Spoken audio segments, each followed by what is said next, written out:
Kevin Peterson, you've been a transportation architect, planner around the world for 40 some years, and you have an interest in our regional needs, and you've got some ideas of what would be appropriate for us.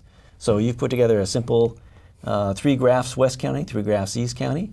I'd like to be able to see what you have to present to us. Okay. When we do this planning for the future, we deal with some pretty abstract things, some big numbers that don't mean a lot to a lot of people. Numbers when it comes to roadway capacity, number of cars crossing, going through a corridor. All of that. So what I've tried to do is condense what the planners have been telling us into numbers of lanes needed to cross the Columbia River. Okay. So let's take a look. So what we have here, we've got just simply a look into the future for bridging our bi-state community together. And the first one here has to do with a couple of studies that were done, 2005 and 2008, right? We call them predictions. This is the crystal ball of the planners telling us to what to anticipate in the future. Okay. And really the interesting thing about the Columbia River is there's only really 2 studies that provide us good substantive numbers to predict the future. And that was the Columbia River Crossing Project, did a lot of studies to try to define the need around the year 2030. Okay. And then the RTC, which is Regional Transportation Council. in 2008, they did a study which looked into the longer-term future to try to envision what the need would be across the Columbia River. And so what we have here is we've got 3 stars on a graph. Right. And what we have is the year here, 2000 through 2010, 2030. And on this side here, we have the number of lanes that this shows would be needed in order for us to not be sitting in a traffic jam all day long. For example, in the year 2030, as part of the Columbia River Crossing Project on the West County, their prediction was that they would need to accommodate 184,000 daily movements. Well, that very simply translates into something like 5 or 6 lanes. That would be for West County. In order to meet that need. In the I-5 corridor, all the way through. Yeah, and that grows then to 9 or 10 lanes by mid-century. And we have 3. We have 3. And then we look at the next graph, and it basically represents the I-5 corridor as we see it today, with one exception, and that's the building of West County Bridge, which, without a coupling with I-5, it really tells us it satisfies a lot of the freight movements shore to shore and might be essential. But if we look into the future, we see that the 3 lanes of I-5 are woefully inadequate to meet the long-term needs. And when you're talking about lanes, you're talking about, it's easy for us to think we're only talking about the bridge. In reality, it wouldn't be helpful to talk about a bridge if we didn't talk about the whole corridor all the way through. Correct, David. This is a snapshot at the Columbia River. But as we move towards Portland, we have 9 or so additional interchanges that are encountered that are feeding commuters into Portland. So if this is the need projected here for, say, 5 to 6 lanes across the Columbia River, that would tell me that the Rose Quarter and downtown Portland, if they're going to accept that, they have to anticipate an additional lane or 2 of traffic picked up through the Rose Quarter.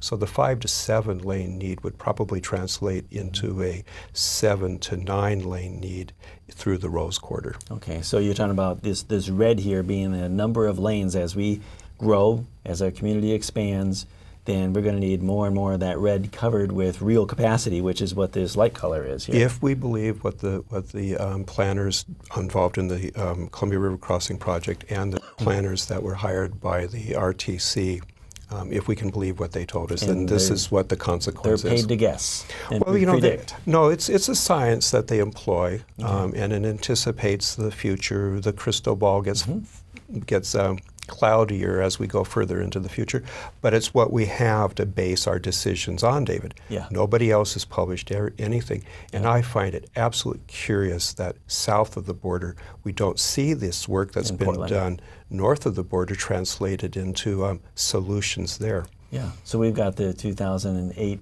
Regional Transportation Council, which is in Washington, looking at the big picture, but we don't have any voice coming from ODOT, from Oregon, from Metro, from any of them predicting the needs and the capacity to meet those needs for the future. Well, we introduced a term called concurrency. planners realized that without coordinating projects, you would end up with a 5-inch pipe plugging into a 3-inch pipe, and the 5-inch pipe would do you no good. And that what you're describing there is the CRC.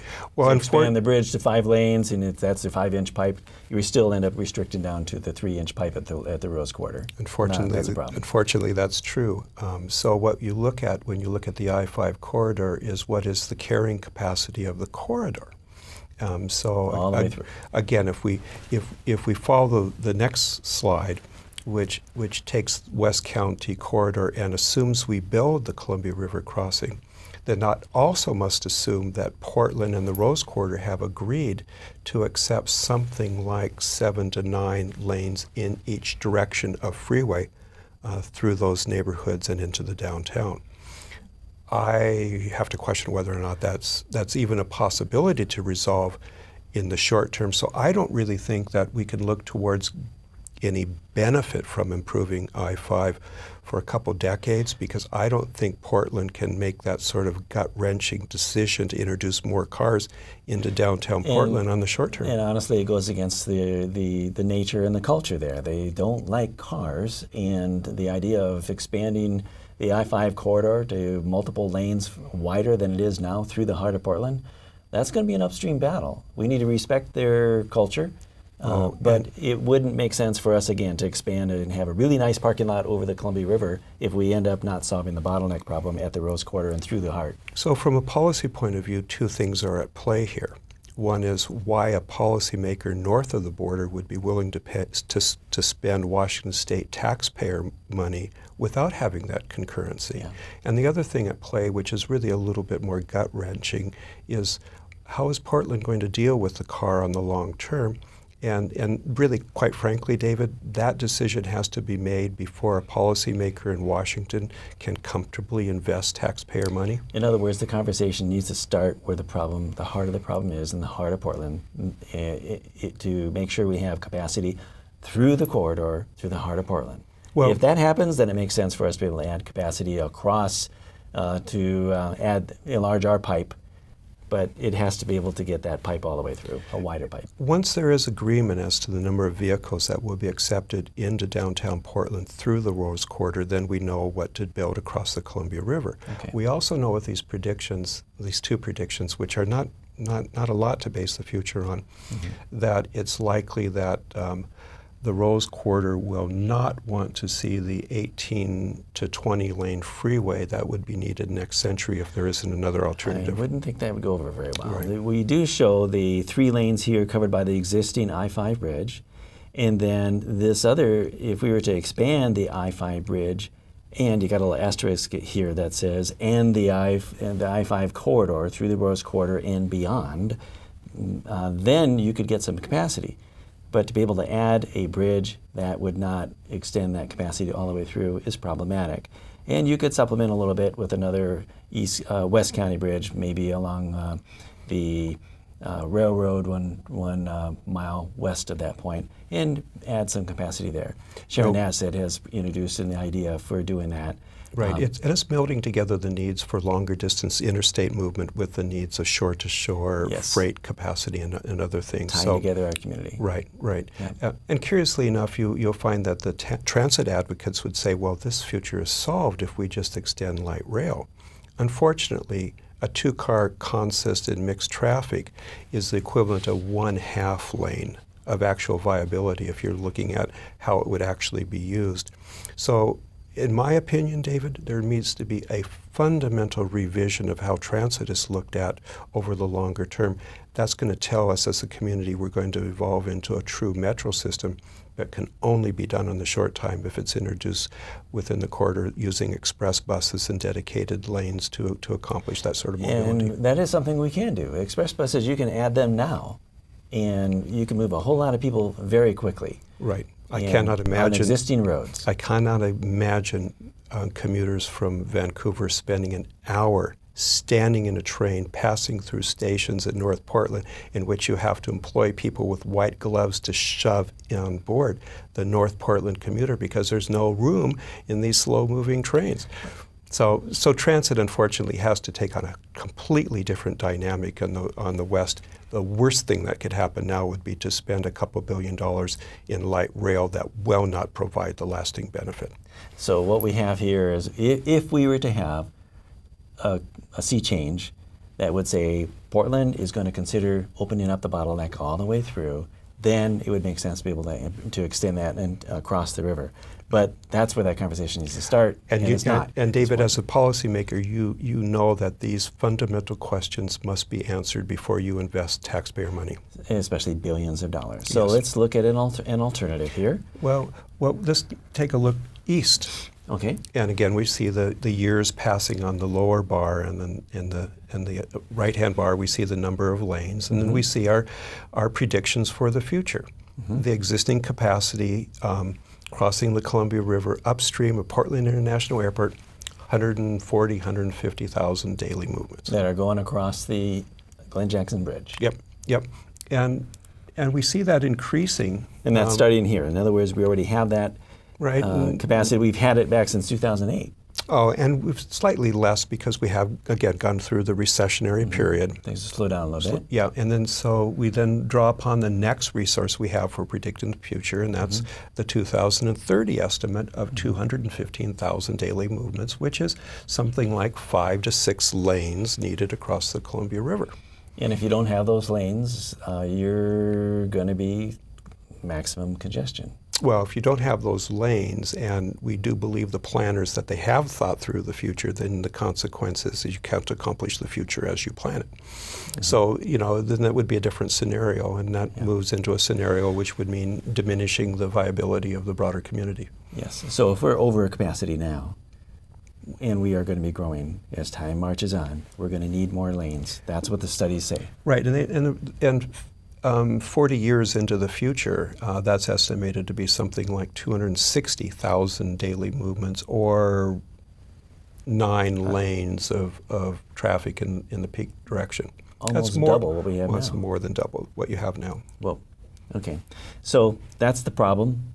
It says if we're going to plan for the future, you got to do something about it. So, and the next one is what we have available today, and what's in red is the recognition that there is a deficiency in carrying capacity, and I've shown that deficiency graduating over time. Yes, in other words, in lanes. We the Glen Jackson Bridge and the 205. Actually, the 205's next down to 3 lanes as it goes into Portland. Yeah. But the blue represents our current capacity, and at least up to that point.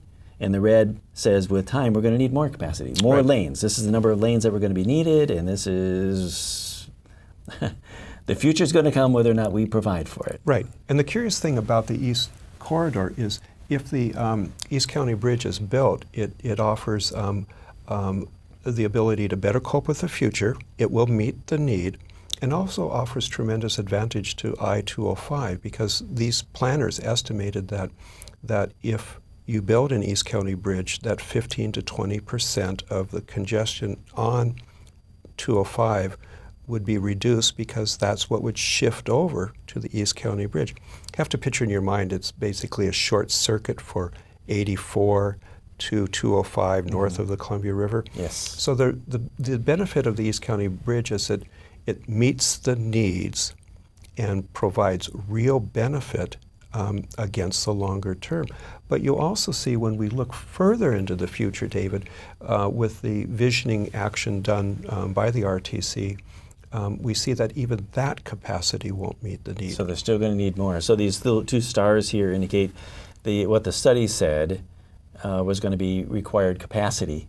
And if we just simply stay with 4 lanes across the Glen Jackson and 3 lanes through the heart of Portland, or south through there, it's going to be a parking lot. Right, and this fact that the future is got a little red associated with it, it tells us that it's an excellent opportunity to take a developing urban area and shape it so that maybe express buses can be integrated into it, so that we don't see that red manifesting itself mid-century. Yes. So we have the ability to anticipate the future proactively with a combination of improvements in roadway infrastructure and also in land use planning. And the idea here is the one-lane connection between the I-84 and the 205. Those are choke points. Right. And the East County Bridge having two connections, two lanes, would significantly, is the idea there is to relieve those choke points. Right, in a corridor that's looking to double its need within 50 years. Yeah, that would be helpful. That's the end of it here. So yeah, fortunately, planners did look at the future, and they did make some reasonable predictions about growth. And those predictions, I think, are consistent with what we see. We know a few things will be different in the future. Technology will change. The way we move about might change a bit. But I think as far as the policymaker is concerned, if you challenge those predictions, that really requires more of a analytical process to challenge. So if someone's saying this is not the future, it might be that the graph moves horizontally, but I don't see anything fundamentally wrong with predicting the amount, the growth that's expected. Well, whatever the slope of the line, we are already at capacity on both bridges. Right. And we are going to grow. I think both of those points are not being disputed by anybody in the real world here. And we do have fixed capacities. And if we're going to provide for our region, our Portland metro region, our bi-state community to grow, then we need to be able to somehow better connect and relieve those choke points. And if we look at time and policy, I don't see Portland and the Rose Quarter being comfortable with what they will accept as vehicle throughput. And if we look east of PDX, it's improvements there that can be made now that will have really lasting long-term benefit. And the timeliness of that is very important. So bottom line here, if I was to summarize, certainly it would make sense to have both of these corridors given extra capacity. Corridors meaning all the way through, not just at a bridge. And that conversation is not even started in Portland. Unfortunately, that's where it needs to start. Right. Hopefully Portland and all of the planners for that area will take a look at that and then come to the table and say, you know that, we'll solve that, you solve this. That's not happening. So we invite that, certainly. We want people to see that. When it comes to the east side, and we got west and east because they got the airport in between, you're not really going to make any progress in between those 2 points. And the simple solution would be add capacity where it would be most bang for the buck. Well, most beneficial on both the long-term and short-term. Sure. And free up the Portland International Airport access and relieve those bottlenecks. And so I hopefully will, if somebody's got a better idea to add capacity, well, it comes down to do something West County, do something East County. What are we going to be able to accomplish in the real world over the next 5-10 years at least? Right, there's long-term and there's short-term and make it all make sense. And I certainly enjoyed taking a look at this and defining it in terms of numbers of lanes across the Columbia River. I've heard that from so many people. Tell me what sort of lane capacity we need. And I really appreciate you. I think our community appreciates you. You live up in the Puget Sound area, but you've been focusing on our community for like 2010 at least. David, in my world, Vancouver is part of my local community, so it's nice to be able to do this. And I really appreciate you recognizing the big picture problem and big picture solutions for us. Well, it's simply a logical way of looking at the future, and the transportation planners that have been employed to look at that future, I think, have given some pretty strong basis for moving forward. Logic goes a long way. It would help us a lot in this area. So, Kevin, thank you very much. Appreciate it. You're welcome.